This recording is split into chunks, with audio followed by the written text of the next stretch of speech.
The service industry and agriculture are key elements of the California economy. Agriculture alone is a $37 billion business in the state. Agriculture and service industry are two critical elements of our economy here in the state of California.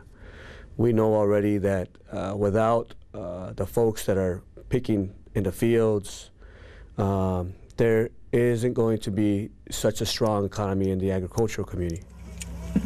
The U.S. Department of Labor estimates that half of the farm workers are undocumented, and the agricultural industry believes it's up to 75%.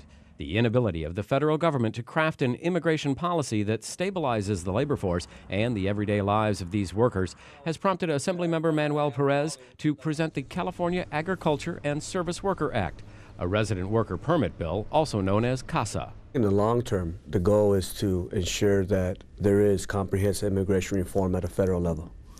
But in the short term and the midterm, I think it's important that we as the state of California, knowing that we have a large immigrant population and knowing as well that we are the 8th largest economy in the world, that we need to do everything we can to stabilize the economy and as well stabilize our families.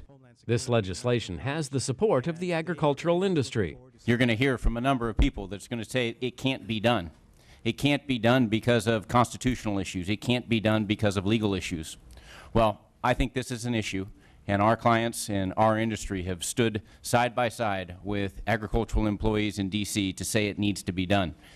The fact of the matter is, Congress right now does not have the will to make it happen. And until states like California take a leadership role and make a statement that something needs to be done, we will not see action in Washington.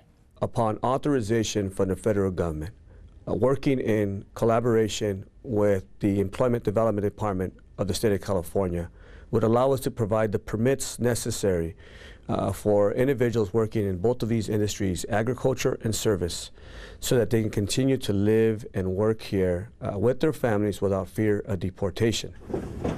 The legislation calls for a certification by the Employment Development Department that there are not enough legal residents of California to fill all open agricultural and service industry jobs in the state. To qualify, a worker must be 18 years or older, demonstrate that they are learning English, pay a fee, and undergo a criminal background check. A person convicted of a serious or violent felony would be ineligible. The worker must have been employed in California in the agricultural or service industry for at least 150 days during a 24-month period and must maintain employment in those areas for 75 workdays a year after getting the permit. Assemblymember Pérez says California has the opportunity to send a strong pro-immigrant message while stabilizing the overall economy, unlike states such as Georgia and Alabama that have enacted laws that prohibit the hiring of unauthorized workers. There's been an exodus of immigrants from those states, and as a result of that, their economies have hurt to the point now that the business community is asking their legislators and their governors to do something about it. If folks don't want to see it from, in my opinion, don't want to see it from the compassionate human side of stabilizing our families, then perhaps people might want to take a very practical, reasonable approach of looking at it from the perspective of keeping our economy moving forward. This report was produced by the Speaker's Office of Member Services.